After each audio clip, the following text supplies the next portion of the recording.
We're getting ready to kick it up here in just a moment. Can you see me okay? I got you great. Perfect.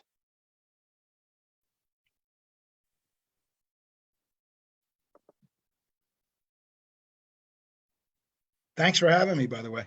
Oh, come on. Are you kidding me? This is just outstanding.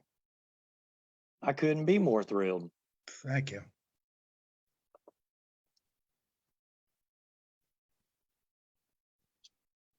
Perfect. Perfect. All right. Well, here we go. Let's get ready to get it started. Ladies and gentlemen, I'm Scott Fields, host of the Coach Scott Fields Show, and got to thank my buddy Joe Crawford for being on live with us this afternoon. Joe, coming to us via Philly. Joe, how are you and your family doing during these unique times, my friend? We're making it.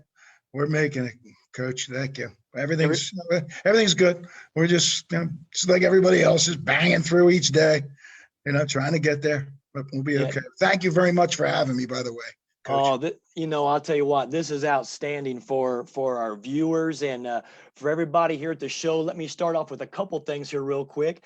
Got a young man out in Ohio that his name is Dylan Ramsey. He's a Cleveland Cavaliers fan. He is 6 years old today. So Dylan, I want to send you a happy birthday. Happy birthday, Dylan. Yeah, how about that? And then also today, Joey, how about a little history, sports history? 53 years ago today, Muhammad Ali decided he was not going to be a part of the draft for the war in Vietnam. 53 years ago today. 53 years, my Lord. Hey, we both had a lot more hair back then. Yes, we did. Yes, we did.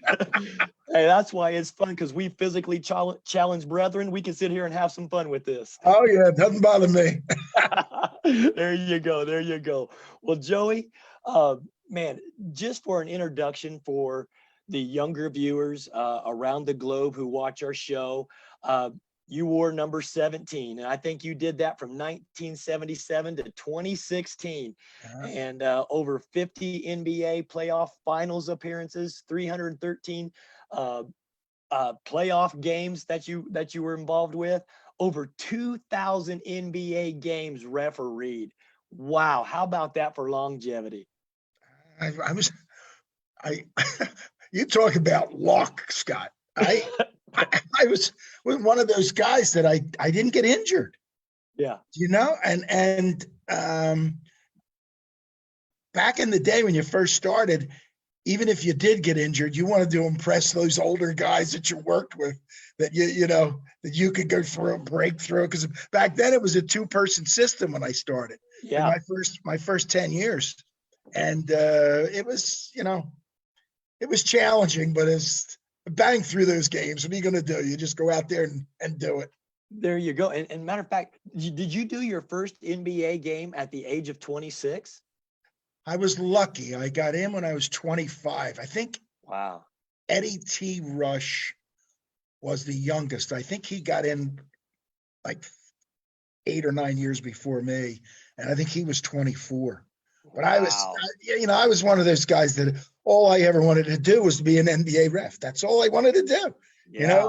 I started reffing when I was 18 in the Philly area, working every game I could get to get better. But that was my goal from day one. But when I was a kid and I was 13, 14 years old living in Philly, you had basketball, good pro basketball. And I used to watch the refs. Yeah. Yeah. I would watch Earl Strom and Mendy Rudolph and all those old time guys that a lot of the people don't remember, but I used to watch what they did on the court. Yeah. I didn't watch Wilt Chamberlain or Hal Greer or all those guys play, Oscar Robertson. I just watched the refs. Well, you were, my friend, you were born to do it, and you did it with flair. You did it with you did it with a lot of enthusiasm and zest, and that's something that I always remember watching you from afar. Yeah, I liked it, and I didn't want to have shortchanged the game. Yeah. And I didn't care what it was, if it was an exhibition game or whether it was a finals game. I tried to work it the same way, and then just because the players are out there, it's their livelihood. It's my livelihood. And I just wanted to give it everything I had. Yeah, well, you're kind of like the Cal Ripken of refereeing and officiating, because I mean, you did it with longevity and I did do it a long time. I screwed yeah. a lot of plays up, though. I tell you that. Hey, well, that just goes to show we're all human. But talking about getting into your start, if I remember correctly, and I can't remember where I read it, and this was years ago, but wasn't your father like a Major League Baseball umpire as well? Yeah, his name was Shag Crawford, and he umpired in the big leagues, 50s, 60s, 70s. And he Okay. was a Wow. street guy from Philly, came back from the war. Baseball was the big deal back then. He was an old catcher, and he just started umpiring to pick up a couple extra bucks. And he made it to the big leagues because it was totally different back then. There was only 8 teams. And, he said, I'm going to make it, and he made it. He made Yeah. it. And that's what my interest was, because when I went to a game, whatever game it was, he always pointed out refs. So even if we went to a boxing match, he said, he knew referees. That he's the one that instilled in me the passion for it. Yeah. And he knew officiating, and he always pointed those people out, and I just gravitated towards it. It was awesome. And so Yeah. my brother worked in the big leagues for 35 years too. Wow. So he was a passionate guy towards his profession also. I love it. So what was the drive or the intrigue to go basketball and not the baseball side? Was it the speed of the game, the action of the game? What was it that drew you to the love of the basketball? Growing up in Philly, and Yeah. the neighborhoods were loaded. Everybody was playing baskets. And so I knew I wasn't a good player. And I was lucky that I grew up in that pro environment where, you knew how great these players are. Yeah. You knew how good they were. And I just gravitated towards basketball. I tried baseball. I umpired, for a few years, but basketball kept drawing me back. And then I said, that's it. I'm going to really try to pursue this. But Well, what it was, Scott, it was a basketball neighborhood in Philly that really drove the pattern. And then there's the Palestra in Philly down in Penn for the people that, so there's those games where every Wednesday and Saturday night there were double headers and the place was rocking. And so that enthusiasm and and I love the game. right, I really do love the game.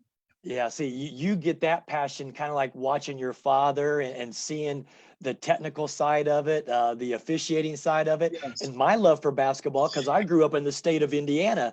So There we you go. we in Indiana, it's like part of your DNA. So I understand that draw. You understand it better than me. I mean, you under Indiana's big. I mean, that's huge. Well, huge. I mean, how ironic is this? We got a professional referee and a professional coach. We should be like cats and dogs right here. But I got nothing but love. I'd give you a virtual hug right now.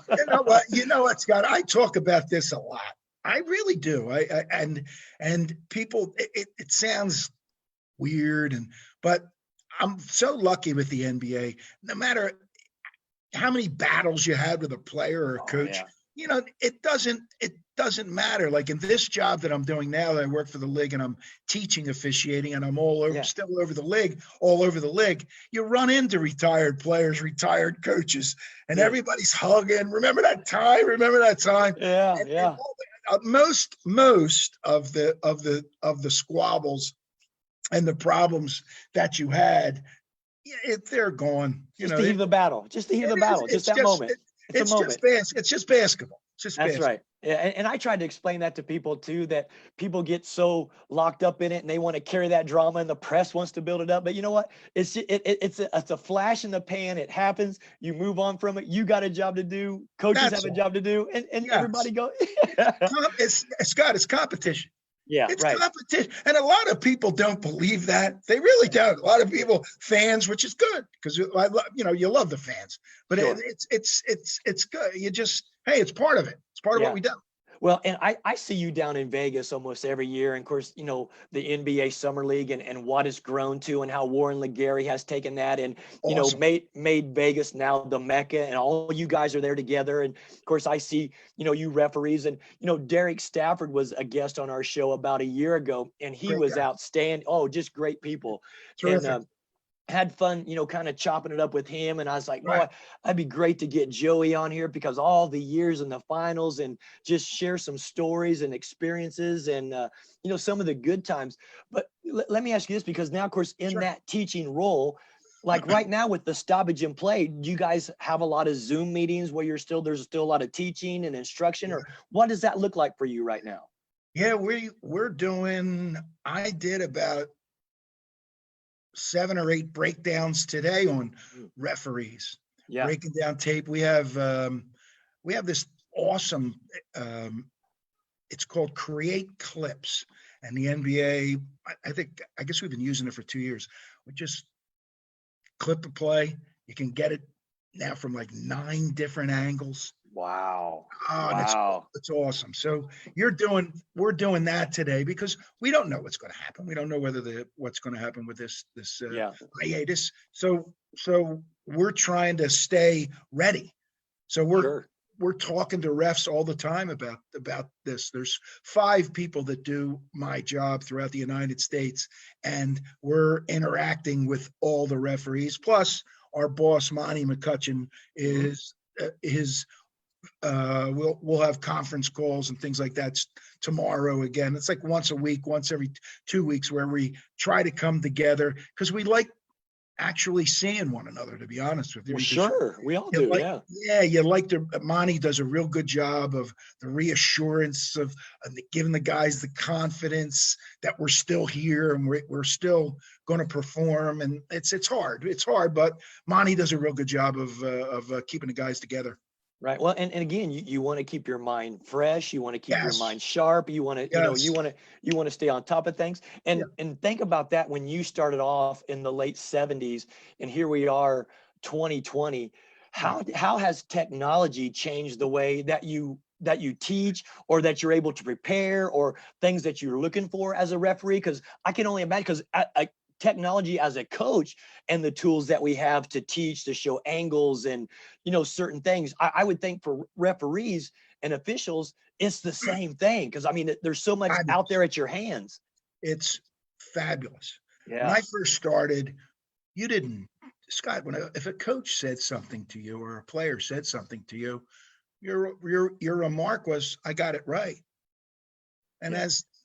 as the league evolved and we got tape, I want to say it was probably, you would probably know better than me. It's probably in the late 80s when I think Daryl Garrettson was our boss at the time, and he Mm, started really getting involved with tape, and it was a total game changer yeah.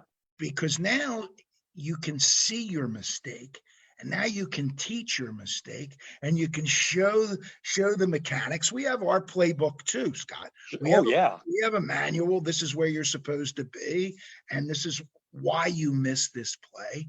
Now you can actually show it. So Yeah. and we've evolved too. I mean, it's Oh 3D.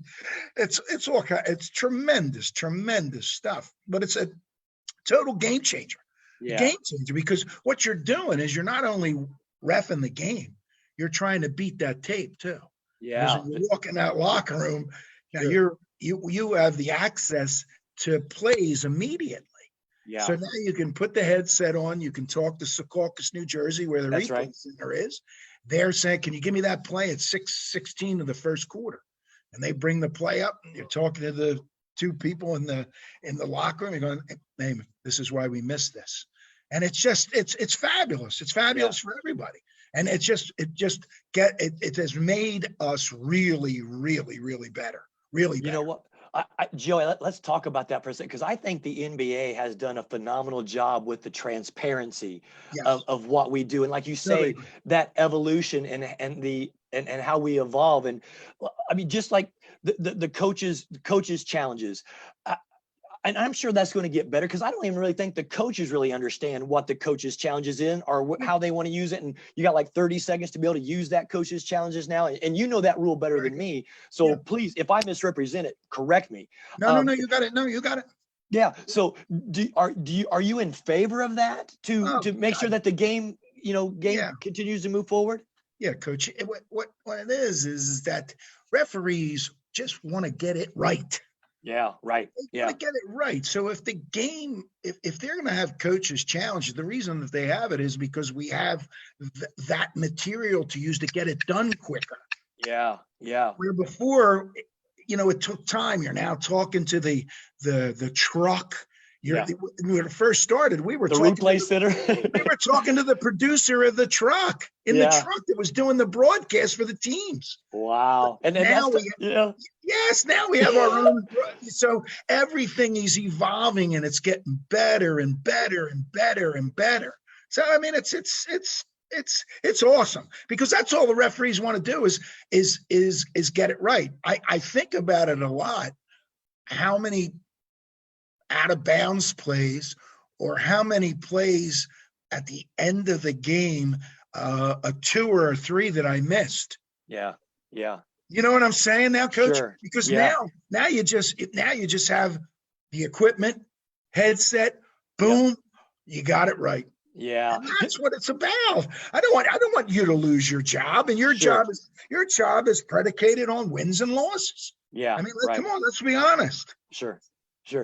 Let me ask you this. In that moment, let's say there's 2.2 seconds left. There's a sideline out of bounds play. There's physical play. There's contact. When you have to blow the whistle and you have to go back and make that call, or if the shot clock goes off, do you feel that pressure as you're putting those headphones on and you're looking and you're trying to, you're checking the clock, you're checking the time on the clock? I mean, there's a lot of things that you're processing in that moment that I try to share with people that the common fan doesn't know or understand.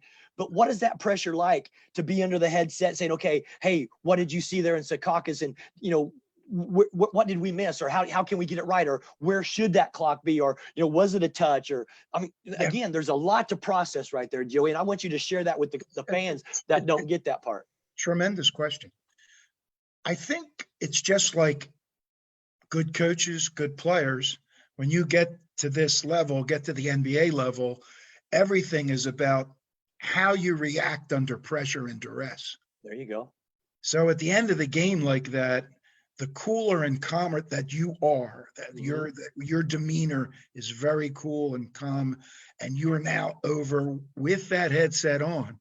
There are checks and balance of how you're trained. Yeah. All right, now what do we do? All right, let's get to the clock. All right, how's that? What do we have on the game clock? All right, 2.2. Okay, now we go to the next thing. Or you just turn to your partner and go, do I have everything? Everything? Yeah. Do I got it? So but the key to it is to stay calm. There you go. If you are rattled and you're that kind of personality, which I was earlier in my career, a very yeah. Hey, let's get this over to come on. But as your career evolves and you get more confidence, you're now better under duress. Yeah. And it's the same thing with a player and a coach. I mean, the calmer you are in a timeout situation, your players, the players read your body language and the whole 9 yards. And it's that we talk about our training with the pressure and the duress. We talk about a lot. We really do. We think it's very important. Joey, I love it. And thanks for elaborating and expanding on that, because again, I want the viewers to know and understand. I want the coaches who are watching. I want this to be empowering. I want this to be to where even fans are more educated with the content we're putting out. And I appreciate you sharing it, that, it is, we're all in the same boat. We all want to do the best we can, and we're using the technology. There's no secrets. Yeah, right. Well, and the thing that I like, and of course, I see you guys down there in Vegas during the NBA Summer League. You guys are hustling. I mean, you got a guy that's down in the corner that's watching the three referees. A lot of them are G League guys, and they're trying to get their way up. And Sure. I mean, there's a lot of instruction going on. There's a lot Yeah. of, you guys are watching tape over in the corner, during the little half times. So I want people to know and understand that there's a lot of work and a lot of preparation and a lot of teaching and instruction that goes on during those times. It's not just, hey, let's throw the ball out, let's go play, and let's make sure it's an entertaining product for the fans. You referees are working just as hard as we as coaches and staffs, and just as hard as the players who are trying to make the roster. I mean, it's fun. Scott, thank you very much for bringing that up, because a lot of fans don't know that. But our days in Vegas are brutal. I mean, Long days. we start teaching in the classroom 8:30, 9 o'clock each morning. Yeah. So then you're doing that, and then our games there start at noon, right? Noon, Yes. 12:30, Yeah. and go all day and all night. But that's the get to the NBA is not an easy thing. Yeah. It is not an easy thing, and Right. it's not made for everybody. It really isn't. There's 70 jobs. We have 70 NBA refs now, and I think 70 in the G League. But it's hard work. It's hard work, and you are going to be taught. You are going to be taught, because that's what we do. We do it all the time, and it never stops. When I was reffing in my last 10 years, I was 30 years in the NBA. I was still going to camp. I was still getting plays from my bosses. Joe, you did this wrong. You did that wrong. It's constant. It never stops, and it shouldn't stop. It shouldn't stop. You're supposed to get better. Yeah, I love it. Matter of fact, I saw a comment that came in from a fan, Paul Mokeski. He goes, "Hey, great to see Joey." He says, he said, he goes, "I know Joey teed me up." Big Mo. Paul was a great guy in the old Milwaukee days when Paul was there. Yeah, there you go. Terrific guy. So Mo's on there with us, and wanted to give that little shout out there. Hello, Mo. Since he put that out there, we've got a neat following, and people from all different walks of life. And I've got Joey Crawford, NBA referee, who retired. I want to say 2016. Actually, finally was able to retire. He's on here with us. I'm the coach, Scott Fields, hosting the Coach Scott Fields show. You're watching us live. Please hit those emojis, and give us those reactions, and send in questions and comments. This is a lot of fun. Even Pops out in LA, I just saw, came up there, and he said, loved you and what you've done for all these years. So you got a lot of fans and followers on here. Thank you very much. They weren't fans and followers when they were hollering at me when I made it against their team. Oh, I love it. Well, that's another question that I saw that came up. He says, "Hey, Joey, what's the best way to handle a heckling fan?" We were talking about this the other day, and I can't remember what reporter asked me. We were talking about the fans, and we love the fans, the referees. Oh, yeah. We do. We love them. We interact and have a good time, but a lot of times you don't hear them. Yeah, because that's white noise. There's so much noise and so many things going on, and you're so enthralled in the game. You're trying to get plays right, and so you very rarely hear all the stuff that's around you, like somebody screaming at you. You may be able to hear something during a timeout, and a fan is close to you, maybe down in the lower bowl. But the fans, we love the fans. The fans are awesome. Yeah. Well, and again, think about it. That's your second to try to wipe the sweat from your brow, decompress for a second, recharge, re-engage. And so that's probably what you're hearing for just a second. "Hey, Joey, you blew that one." Yeah, come on. You stink. You stink. I thought that was my name. Well, you being from Philly, you grew up with that at a young age, so that's no big deal. They got some of the best fans out there. Oh, that's great. Good stuff. Of course, we've been talking about technology and how that's changed the game. We talked about, your father and, you kind of that being your mentor and role, but who were some of the referees that were above you that you really looked up to, that you're like, yeah, I want to be sharp like him? That's the guy. That's awesome. I'm so happy you said that, because there were so many that just took me as soon as I walked into the league at 25, and I didn't know anything, Scott. Yeah. There wasn't the teaching back then. Mhm. You know, it just was a totally different thing. They just went, here, go. Yeah, right. You know? And I had guys like Joe Gushu, who was worked in the NBA, the ABA, went back to the NBA. These guys would just teach you that you didn't have tape, Scott. Yeah, right, right. So they taught you different tiny things that I teach today, like Okay.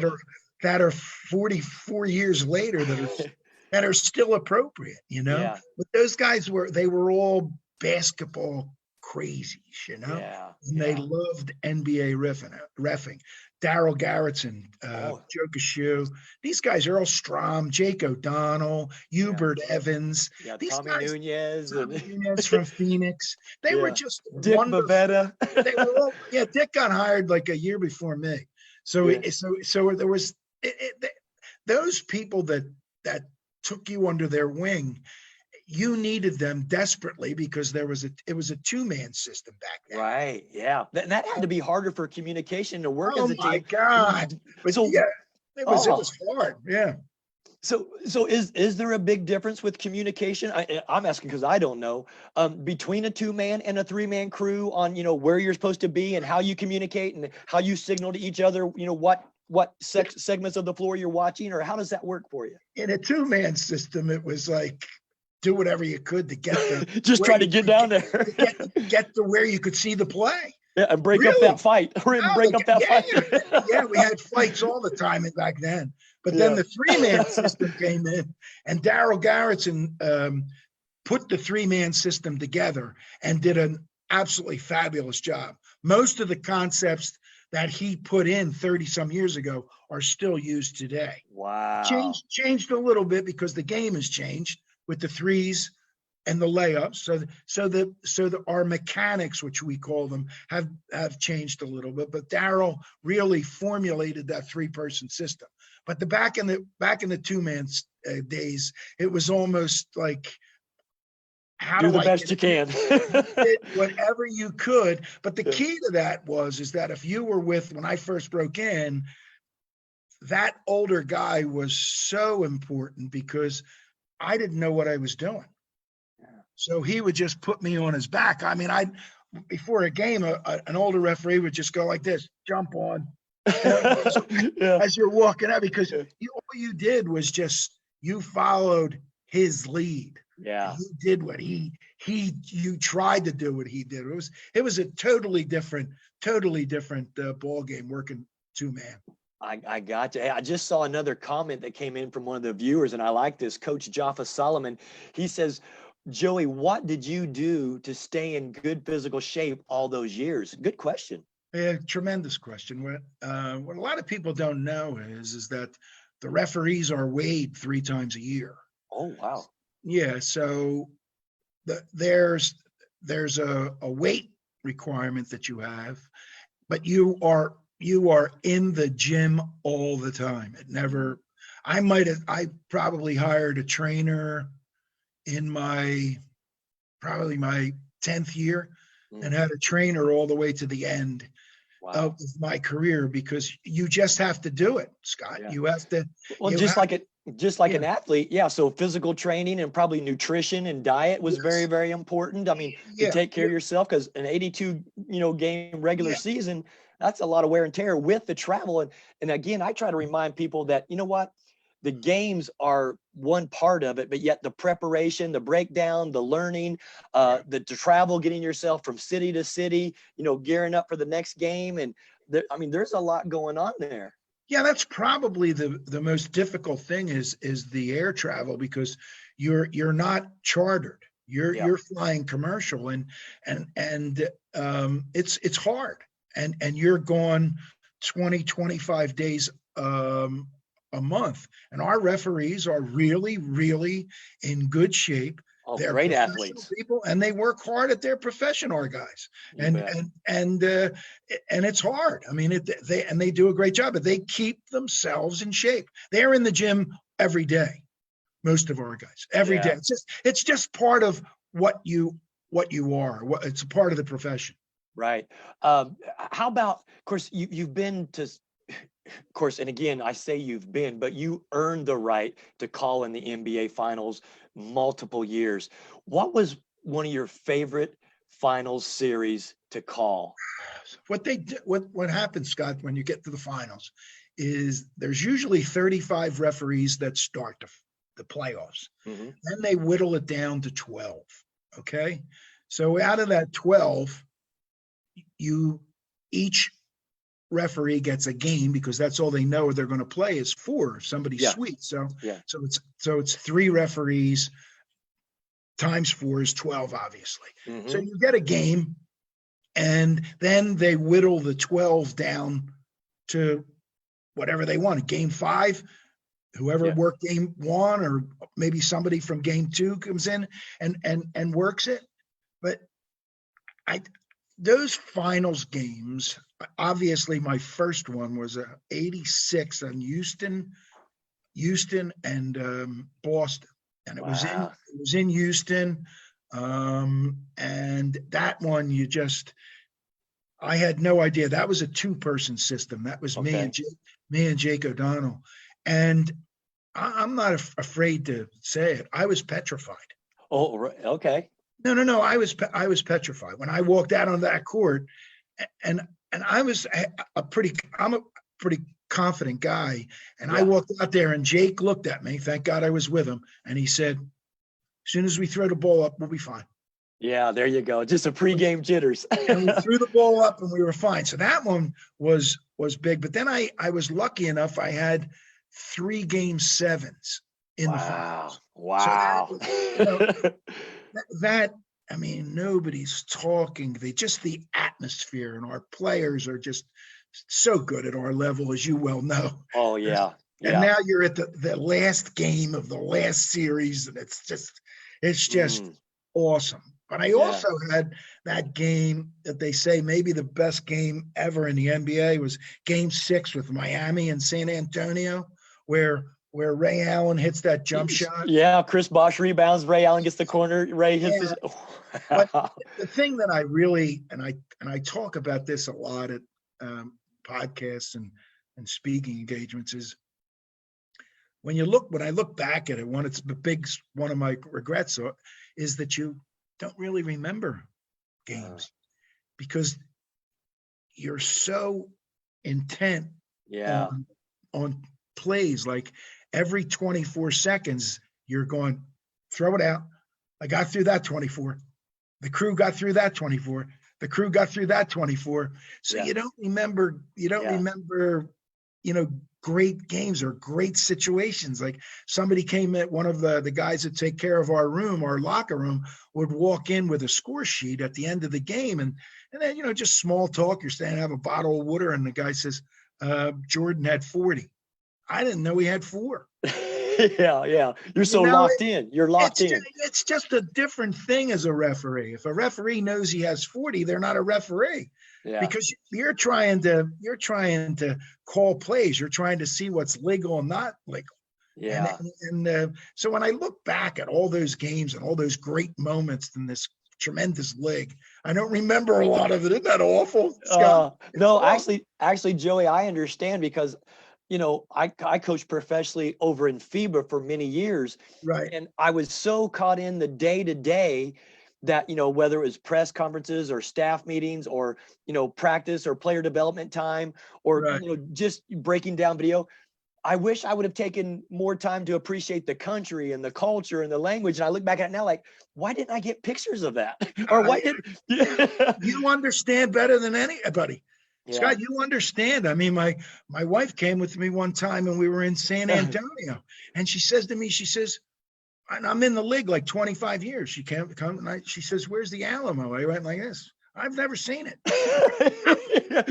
you go from the airport to the hotel to the gym. I'm not proud of that. I'm not Yeah. I'm not proud of that. Believe me, I'm not. Yeah. But you just become, you just want to get the plays right, Yeah. You don't. Yeah, like I'm saying, I get it because being thrust in that day-to-day life, you can't see the forest from the trees because you're so laser focused on what you do and being the best at what you do. Yeah. You're the same way. And that's why you were able to be at the level you were, because of that laser-like focus and attention to detail that you had to be watching, if you don't mind me saying that for you. I think you're 100% correct, because you don't want to, I never wanted myself or my crew to do something that cost somebody a basketball game. Yeah. You're not going out there with the intention to screw somebody or take something away from them. You just want to get the plays correct. Right. That's all you want to do. You just want to get the plays right. Yeah. And I love hearing that. Can you remember? I mean, gosh, you even kind of went through the CBA a little bit before you got to the NBA. What were some of those old armories like that you were refereeing in before you got that opportunity? Because you had to be real young. Scott, it was the Eastern League. It wasn't Albany Patroons no. Okay, before that. It was the old Eastern League that became the CBA. Yeah. So wow. I was in the league had Allentown, Scranton, Wilkes-Barre, Hartford, Connecticut. That's right. Wow. It was because I got in the NBA in 77 and I was in the old Eastern League in 74. So it was like 73, 74, 74, 75, 75, 76. And we used to travel those roads and it was like maybe a 3-hour drive from Philly to Scranton, but they only gave you $40 and no expenses. Yeah. You weren't jump in the car, fill it up, and get on the road. You just went, but you weren't doing it for that. You were doing it because they had pro rules. Yeah. You could call a loose ball foul. You could call stuff that was, you could have two hands calling a foul, and it was like Christmas to me going to the Eastern. I was a baby. I was only like 22 years old, and and these guys would just kill one another. There's fist fights. There was insanity, but you learned. You really that experience. Yes, it was awesome. It was really, really good. Really, ML Carr was there when I was there. He played. There was another guy, Charlie Chris, who played with Atlanta for a little bit. But it was some of our, because when it happened, you had a little kinship with players that were in the minor leagues. There you go. The refs are now in the minor leagues. And now a guy like Charlie Chris made it to the pros, and you went, wow, Charlie. Good for him, yeah. God here, One of our viewers, Joey's chiming in with this. He's like, "Hey, the Hartford Capitals, Allentown Jets, Wilkes-Barre Barons, there it is, Miners." Look at that. No, he had it. That boy, Jason. Very good, Jason. Hart. It's probably Jason Saruki. Is his Saruka? Yeah. There it is. There's Jason. I knew it was Jason. Yeah. The coach of Hartford was Pete Monska. He called me a lot of things. Oh, that's great. Well, see, I love sharing these old stories and reminiscing. They're awesome days. Because it's where you come from, and you never forget that. Never. Okay, now you're into the NBA. You've had an illustrious career. And ladies and gentlemen, let me just reintroduce, if you've just joined on a little bit later, we got NBA legend and icon referee Joey Crawford with us. Thrilled to have him on the Coach Scott Field Show. We're chopping it up, having a great time, sharing all kinds of stories. Was there a favorite atmosphere or city or arena that you just enjoyed going to just because you knew the atmosphere was going to be intense? After a while, you get so not desensitized, but you get used to the surroundings. The arenas are the same. It's most of the cities that you go by is almost like what restaurants you're going to go to. Oh, there you go. Yeah.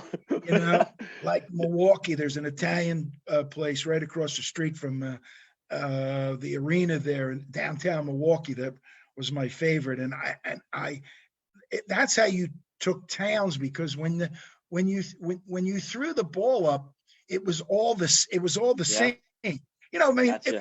Phoenix in February was nice. because it's Yeah. warmer. Yeah, But, right. but other than that, it's all the same. You're Yeah. just trying to get plays right. I tell people that all the time, Coach. I tell them that, and Yeah. and they look at me like I'm nuts, but it really is the truth. Yeah. Did you ever have a favorite mascot that you like to interact with in a certain city? Because some of Yeah, those, I mean, those guys are great, man. yeah, some of them are awesome. My good pal Steve Javy, one of the greatest referees in the NBA of all Oh, time, yeah. he threw the mascot out in Washington way back in the day when they were the Wizards. And when he threw him out, I said to him, I said, "What's the matter with you? You throw a That's a great mascot story. out?" Oh, that's a great All story. the mascots are awesome. What the mascots do that maybe a lot of the fans don't know is they come in the locker room before the game. Yep. Yeah.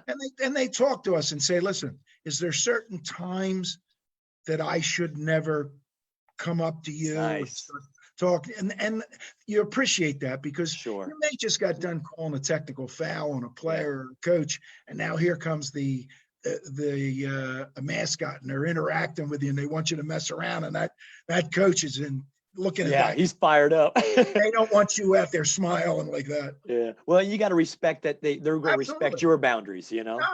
And we were all the referees are on great terms with all the mascots. Yeah. Well, I had the Utah Jazz mascot, John Absey. He was a guest on my show a few weeks ago. I know he Just a was. class act, and Fabulous we had guy. fun. Oh, Fabulous. Yeah. that's what I'm Terrific. saying.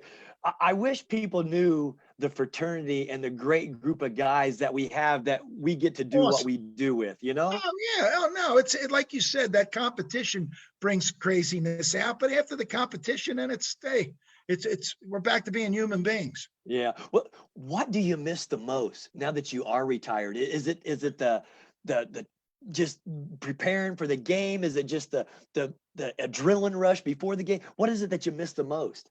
I miss the actual working out, getting ready for it, that sweat, that Yeah.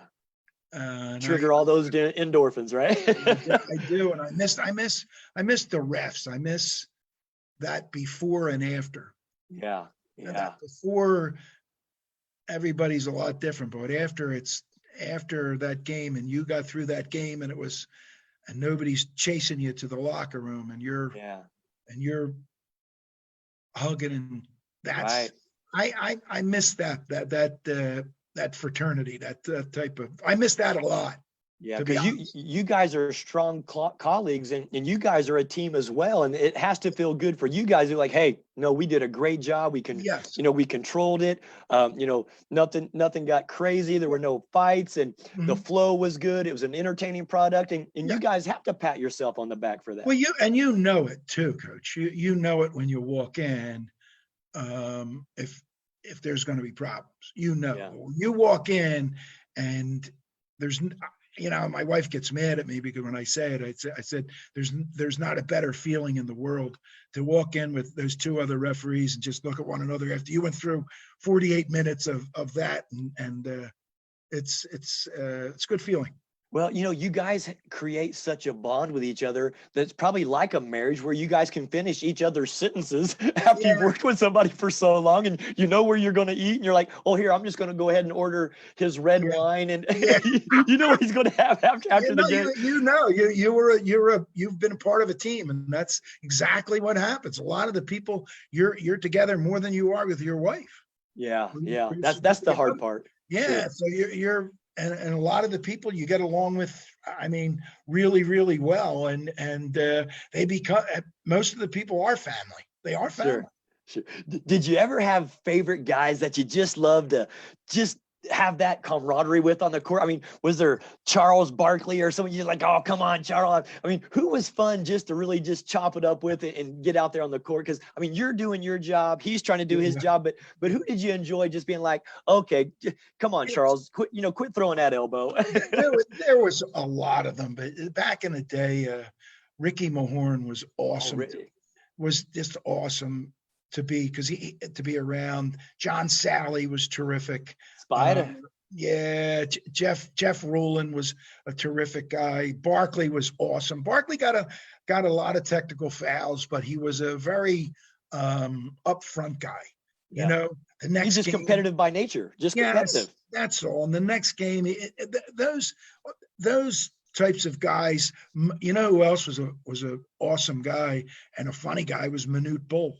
God Oh, bless, yeah. God bless Yeah. his soul. Right.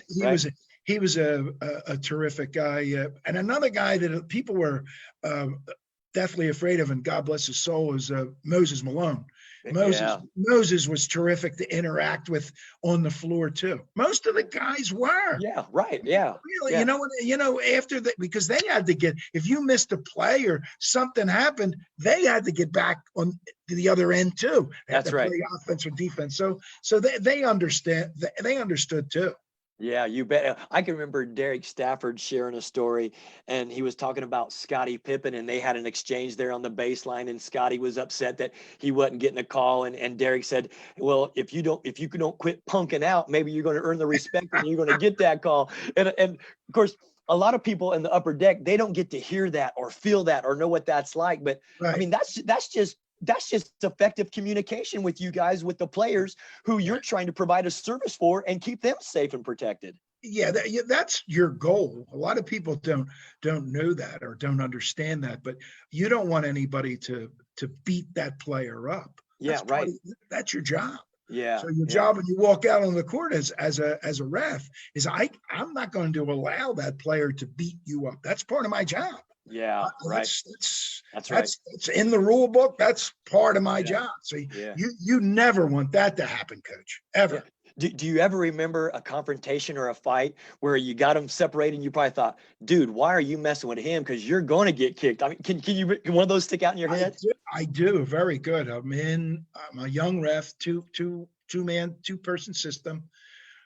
And we were in, I want to say it was Seattle. And James Donaldson. Oh, Big James. James was fighting. I want to say, I can't remember. It was a Clippers. And I can't remember who it was. He was fighting. It was one of their big guys. I don't know whether it was Swen Nader or one of those guys. But James is 7 foot and he's throwing a punch at a 7-footer. And back then, we were taught how to break up fights. Yeah. That we would go in this way. We wouldn't go in with our hands because we couldn't move them with our hands. We weren't strong enough. So the older guys taught us to go in with our back and try to back one of the players out. I love it. I'm going Technique. in, there were so many fights. So as I'm going in, Donaldson he was a left-hander, and he throws a left hand, and he's throwing it at a 7-footer, and he hits me right on the side of the head. And I'm going, oh my. It's one of those where you just saw stars. And after it, we got it settled. And I looked at him and I said, "You don't fight much, do you?" And he's looking at me and I said, "I'm 5'10", and you're throwing a punch at a 7-footer and you hit me." We were both laughing at it. James is an awesome guy. Yeah. Those things used to happen all the time, Coach, all the time. Yeah. Right. Well, yeah, because if you think about it generationally, and I think that's something interesting about the documentary right now, The Last Dance. Yeah. People, this younger generation who are being introduced, of course, we're just reintroduced to it because we've been to that show. We've been to that movie. We've seen it. We've been there. But this young crowd, they're seeing this and they're like, yeah, Michael Jordan was great. But now they're seeing the physicality of the Celtics and the Pistons back in the day. And I mean, speak on that, because the game has changed to where, there's a better flow and it's a better product, better entertainment from, viewership. Yeah. So, I mean, it was a lot of fights and things like that, which, the league didn't want. I mean, it was hard on everybody, the players, the refs, everybody. So what really happened is that in the rule book back then, it was, if you're looking at the flagrant foul, back in the day, we never called a flagrant foul because flagrant fouls were automatically an ejection. Yeah. Yeah. So what they did when all these things were happening, the hard fouls and things like that, they took that flagrant foul rule and they chopped it up and they put flagrant 1. Flagrant 2. Yeah. and then the flagrant two, you eject them. If you Mhm. get two flagrant ones, you eject them. Yeah. But that's what they did. That now we were able to call a flagrant foul, 2 shots and possession. Yeah. That Yeah. made it, hey, you're going to throw a punch. It's going to cost you, it's going to cost you. Or you're Right. going to hit somebody, a hard foul going to the basket. That's going to cost your team. So Yeah. that they did a real good job of changing the rule. That really helped. Yeah. What else helped too was the fines. Mm-hmm. I think they increased the fines. I don't know. That's not a big deal in the rule book for refs. Yeah. The fines, Right. because Yeah. we don't have anything to do with the fines. Sure. Yeah. They take care of that up there at the office. Yeah. They stay in your lane. There you go. That's Yeah. out of my pay grade. That's what we do. Oh, that's so Joe, I love the honesty, the transparency, the Thank you. candidness. I'm just having such a great time. I feel Me like too. we're just hanging out by the water cooler, just chopping it up. Again, ladies and gentlemen, I got Joey Crawford, legendary NBA referee, sharing stories with me. I'm the host, Scott Fields. You're watching the Coach Scott Fields show. Keep those emojis coming. Keep the reactions coming. Keep the keep the questions and comments coming. Love having it. Love having you guys be a part of this. And Joey's making this show just so much better just with his presence and Thank you. with his honesty. I'm having a great time because, again, a lot of times you guys don't get to have your voice heard. So I think people get to see and have that connection right now with, you know what, they're humans. They're trying to do the best they can. Yeah. There's no intent or ill intent to try to, take somebody out or anything like that. I mean, come on, we're all just, trying to do the best we can, for the association. Exactly. It's for what the NBA has done a better job of this, where they get our referees, our people that are doing this job in this day and age, our younger referees and our veteran referees. They're super people, Oh, and they are yeah. doing awesome things in the community. And the Yes. league's doing a great job of getting that out to the public and these people and what our referees do. And they've done a real good job of that. Real good job, a better job than they did 30, 40 years ago.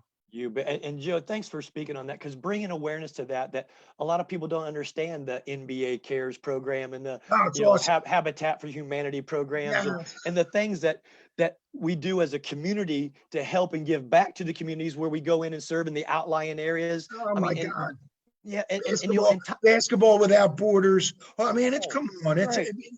The stuff that the NBA does when it is fabulous. First class. And thanks for saying that and bringing awareness to that, because I don't think it's not brought up enough, and a lot of people don't see that human side of it. But again, Joey, this is all about right now. Sports is so interwoven into our fabric as a culture because it's sports entertainment. And right now, during times of emergency and crisis, we always like to lean on and see the sports. And right now we just can't do that. So hopefully people are seeing this show, and we're providing that outlet. And this is a platform for us to connect, for us to, empower and inspire and observe. But this is just so much fun to share this time with you, because I know there's other things you could be doing, and you took time from your schedule there in Philly, and this is just good times, buddy. Good times. I enjoyed it, and thank you very much for having me. I appreciate it. Any last words you want to share? I mean, this has been uninterrupted, no commercials. We're just having fun. It's been awesome. I just want to thank you very much for having me. I love talking about refereeing, and I really do. I love the NBA, and it's just and you're a terrific guy, and thank you. No, you really are, and I just appreciate the forum. Thank you very much. No, this has been outstanding, and again, times like this, the new normalcy is tough because we are. They say social distancing, but it's physical distancing, and Sure. We can't connect, and we can't pound, and we can't handshake, and we can't hug, and that's tough. Right. So for people that are struggling with mental health issues, again, I hope this is a nice release to let people sit there and see this and can use this, and it's going to be effective for them. And that's why we're doing this right now, just to be out there as a source of entertainment and fun, and it's been fun. Good. I've had a great time. Yeah, A well, great time. Thank you. I'm so blessed that you and your family are safe and healthy. And Same to you. what are the restrictions out there in Philly right now? Are you guys just on the lockdown, or do you Yeah. see the light at the end of the tunnel yet? Is it getting a little bit better for you there? They're saying May 8th. So Okay. I don't know if they're going to extend it again, but Yeah. we're just doing what we're told. Yeah. I'm one of those guys that I had to, live by the rules. I can't Yeah. just now say, no, the rules aren't for me. But no, That's right. I just, I'm just doing what they tell us to do. Right. Well, and see again, we don't have those answers. The science is going to provide the answers for us Exactly. for when that data comes out, that when we can start making steps Sure. to have a new normalcy and get back to things going, it's going to be great. And we look forward to that. But uh, thank God for all the first responders and all the people who are, the doctors, the nurses, Yes. the ambulance Thank drivers, you. the grocery stores, the drivers to get the groceries to the grocery stores. And think about the teachers right now who are homeschooling, Yeah. video conferencing, just like we are, to connect with all these kids. We're finding out now what's really essential. Oh, baby. Yes, we are. And thank you, please. Thank you. That's right. Joey, God bless you, my friend. Thank you so much. Let's stay in Scott, touch, and hey, anytime. Thank you. let's get together and break bread, because it'll be fun just hugging you up, my Thank you. man. Thank you for having me. Thank you. You You bet. take God care of bless. yourself. God You bet. bless you. Thank You you. bet. Again, everybody, that was Joey Crawford, longtime NBA referee, icon, legend. Had a great time this afternoon, chopping it up and sharing the stories that we did. And I hope that you guys have enjoyed it. I was able to try to read some of the questions that were coming up, but to have Joey Crawford come on and share that time with us is just, we're blessed and fortunate. And I can't thank you guys enough to continuing to support. Use that little share button, share that episode, and again, send the comments and things in. Love reading those. I'll go back to them and try to answer as many of those we can. But again, it's people like Joey that do a great job. And tomorrow, my guest is one of the hosts from NBA TV. So be ready to tune into that one tomorrow afternoon, where again, the Coach Scott Field Show is going to bring it to you live and have a lot of fun. Everybody be safe, be blessed, stay healthy, take care of yourselves, reach out and check on each other. God bless and have a great day.